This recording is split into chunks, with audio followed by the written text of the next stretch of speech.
इस संसार में सबसे बड़ा दान किस चीज का माना गया है? वह ऐसी कौन सी वस्तु है जिसका दान करने से व्यक्ति को स्वर्ग की प्राप्ति होती है? इस चीज का दान करने से घर सदैव ही धन धान्य से भरा रहता है। तो चलिए मित्रों, कथा को प्रारंभ करते हैं। एक बार देवी राधा भगवान श्री कृष्ण से पूछती है, हे कान्हा, मैं तुमसे एक प्रश्न पूछने आई हूं, क्या तुम मेरे प्रश्न का उत्तर दोगे? देवी राधा की बात सुन भगवान कृष्ण बोलते हैं, बोलो राधे, तुम्हें ऐसा कौन सा प्रश्न पूछना है जिसके लिए तुम इतनी व्याकुल दिखाई पड़ती हो? तब देवी राधा बोलती है, हे कृष्ण, मैं जानना चाहती हूं कि इस संसार में सबसे बड़ा दान किसे माना गया है। संसार में वह ऐसी कौन सी वस्तु है जिसका दान मनुष्य को करना चाहिए? भगवान कृष्ण कहते हैं, हे राधे, इस प्रश्न का उत्तर मैं तुम्हें एक कहानी के माध्यम से दूंगा। तुम इस कहानी को ध्यानपूर्वक सुनना। देवी राधा बोलती है, ठीक है, मैं इस कथा को बहुत ही ध्यानपूर्वक सुनूंगी। तब भगवान बोलते हैं, एक समय की बात है, एक गांव में एक लकड़हारा रहता था। उसका नाम राघव था। वह बहुत गरीब था। उसके परिवार का पालन पोषण बहुत मुश्किल से होता है।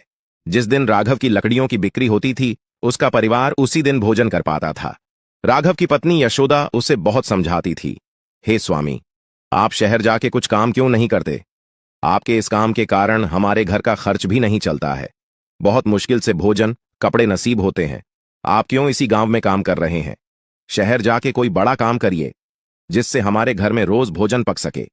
अपनी पत्नी की बात सुन राघव बोलता है, मैंने तुमसे कितनी बार कहा है कि मेरे सामने शहर जाने की बातें मत किया करो। मैं अपने गांव को छोड़ के शहर नहीं जाऊंगा। जो शांति इस गांव में है वह शहर में नहीं है। यह मैं अपने परिवार के साथ रहता हूं। वहां तो मेरे पास कोई नहीं होगा। मैं वहां नहीं जाऊंगा। राघव की पत्नी अपनी गरीबी से बहुत तंग आ चुकी थी। एक दिन राघव जंगल में लकड़ी तोड़ने जाता है और लकड़ी तोड़ के पूरे गांव में घूमने लगता है। वह सुबह से लकड़ी बेचने में लगा हुआ था, परंतु आज उसकी एक लकड़ी भी नहीं बिक रही थी। वह बहुत परेशान हो रहा था। उसके मन में चल रहा था कि यदि मैं इन्हें नहीं बेच पाया तो आज मेरा परिवार भूखे पेट सोएगा। राघव इन सभी विचार में लगा हुआ था। अब वह थक चुका था। सुबह से शाम हो गई थी। सिर पे सारा दिन लकड़ी रखने के कारण उसका सिर दर्द हो रहा था। अब वह सोचता है कि शायद आज मेरे नसीब में भोजन नहीं है। वह जैसे ही अपने घर जाने के लिए मुड़ता है, तभी पीछे से एक पंडित ने उसे आवाज लगाई। पंडित की आवाज सुन के राघव पीछे मुड़ के देखता है तो उसे एक पंडित दिखाई पड़ते हैं। पंडित जी बोलते हैं, हे लकड़ी वाले, मुझे तुम्हारी वह लकड़ियां चाहिए। राघव बोलता है, यदि आपको आधी लकड़ी चाहिए तो 5 रुपए में दूंगा, और यदि सारी चाहिए तो 15 रुपए लगेंगे। तब पंडित बोलते हैं, मुझे लकड़ियां तो सारी चाहिए, परंतु मैं तुम्हें केवल 7 ही रुपए दे सकता हूं। तब लकड़हारा सोचता है, कुछ नहीं से तो कुछ होना ही सही है। वह सारी लकड़ियां पंडित को बेच देता है। राघव वहां से जाने लगता है। पंडित बोलते हैं, इतनी जल्दी क्यों जा रहे हो? तब राघव बोलता है, हे पंडित जी, मेरा परिवार भूखा है। मैं इन पैसों से अपने परिवार के लिए भोजन लेके जाऊंगा।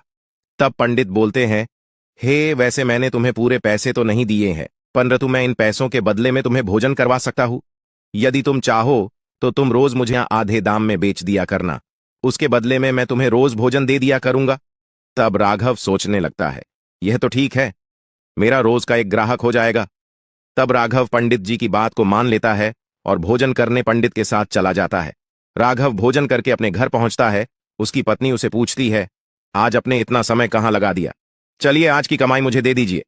तब राघव अपनी पत्नी को 7 पैसे दे देता है। राघव की पत्नी पैसे देख के बहुत उदास हो जाती है और बोलती है, मैंने सोचा था आज आपको इतना समय लग रहा है तो आज आप कुछ ज्यादा धन लेके आएंगे। ये धन तो रोज से भी कम है। फिर राघव भोजन अपनी पत्नी को दे देता है। भोजन को देख उसकी पत्नी बहुत खुश होती है और पूछती है, हे स्वामी, ये भोजन किसने दिया है?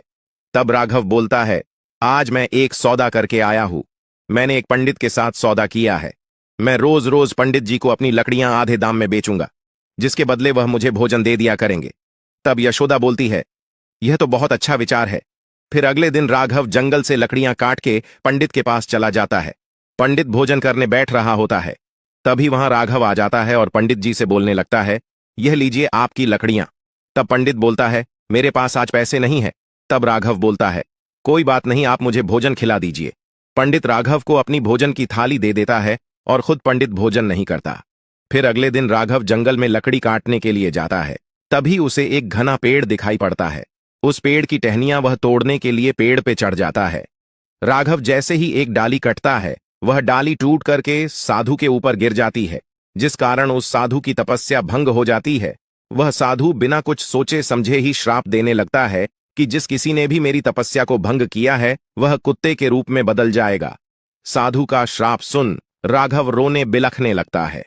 वह साधु से कहने लगता, हे गुरुवर, क्षमा करे, मैं तो केवल लकड़ियां काट रहा था। आप मुझे ऐसा श्राप न दें। मेरा परिवार मेरी प्रतीक्षा कर रहा होगा। क्षमा करे गुरुवर। उस साधु को राघव पे दया आने लगती है। वह कहते हैं, हे वत्स, मैं अपने श्राप को वापस नहीं ले सकता, परंतु तुम्हें इससे मुक्त होने का उपाय बता सकता हूं। तुम्हें किसी भी मनुष्य का झूठा खाना होगा जो अपने सच्चे मन से दान पुण्य का कार्य करता हो। यदि तुम्हें ऐसे कोई 2 व्यक्ति मिल गए तो उनका झूठा खाते ही तुम्हारा रंग बदल जाएगा, जिससे तुम्हें पता चल जाएगा कि वह मनुष्य सच है। राघव साधु की बात सुन के बहुत उदास हो जाता है।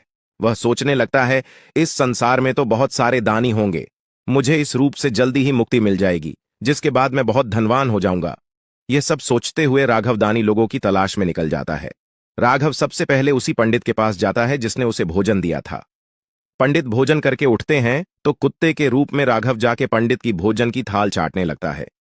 जैसे ही वह थाली चाटता है, उसका रंग बदलने लगता है। राघव अपने रंग को देख बहुत खुश हो जाता है। वह सोचता है, आधा रंग बदल गया है, मैं अब बहुत जल्दी अपने मनुष्य रूप में आ जाऊंगा। दूसरे मनुष्य की तलाश में राघव दूसरे गांव पहुंच जाता है। वहां पे उसे एक दान देते हुए एक व्यक्ति दिखाई पड़ता है, और साथ ही गांव वाले उस दानी के बारे में बहुत बातें कर रहे थे।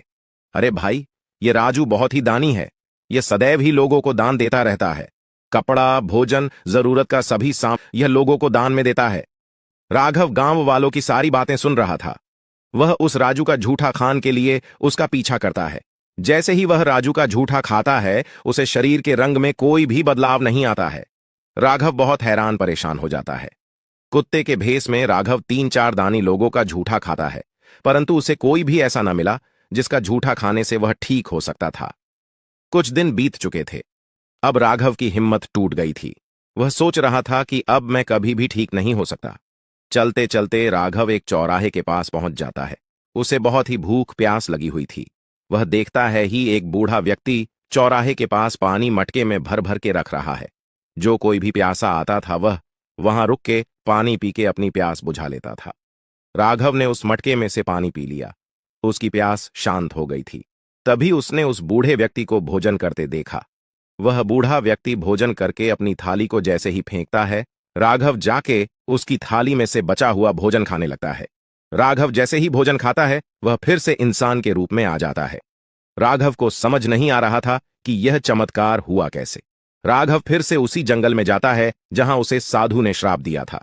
वह साधु से पूछने लगता है, हे गुरुवर, आपके कथन के अनुसार मैंने बहुत सारे दानी लोगों का झूठा खाया, परंतु उनका झूठा खाने से मैं ठीक नहीं हुआ।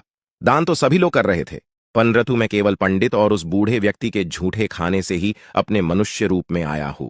हे गुरुवर, आप मुझे बताइए ऐसा क्यों हुआ। तब साधु बोलते हैं, हे वत्स, दान तो सभी लोग करते हैं, परंतु जो व्यक्ति सच्चे मन से कोई भी वस्तु का दान करता है वही असली दानी कहलाता है। इस संसार में सबसे बड़ा दान इसी को माना गया है। सच मन से यदि कोई एक रोटी भी दान करता है तो वह दान माना जाता है। पंडित ने खुद भूखा रह के निस्वार्थ भाव से तुम्हें भोजन करवाया था। उस बूढ़े व्यक्ति ने सबकी भलाई के लिए इतनी धूप में पानी रखा था। इन दोनों में से कोई स्वार्थी नहीं था। पंरथु और जितने भी लोग थे वह अब अपने स्वार्थ के लिए दान कर रहे थे। इसलिए हमें सदैव ही सच्चे मन से दान करना चाहिए। साधु की बात सुन के राघव बहुत प्रसन्न हुआ और गुरुवर को प्रणाम करके अपने घर वापस लौट आया। अब राघव अपने परिवार में खुशी से रहने लगा था। उस साधु के आशीर्वाद के कारण राघव अब अमीर बन चुका था और खुशी खुशी अपने परिवार के साथ जीवन बिताने लगा। भगवान कृष्ण कहते हैं, हे राधे, मेरी इस कथा को सुनने के बाद अब तुम्हारी व्याकुलता शांत हो गई होगी। तब देवी राधा बोलती है, हे कान्हा, मुझे अब आपकी सारी बात समझ में आ गई है। इस संसार का सबसे बड़ा दान सच्चे मन से किए गए दान को माना गया है। तो दोस्तों, उम्मीद करते हैं आपको हमारी आज की कहानी पसंद आई होगी।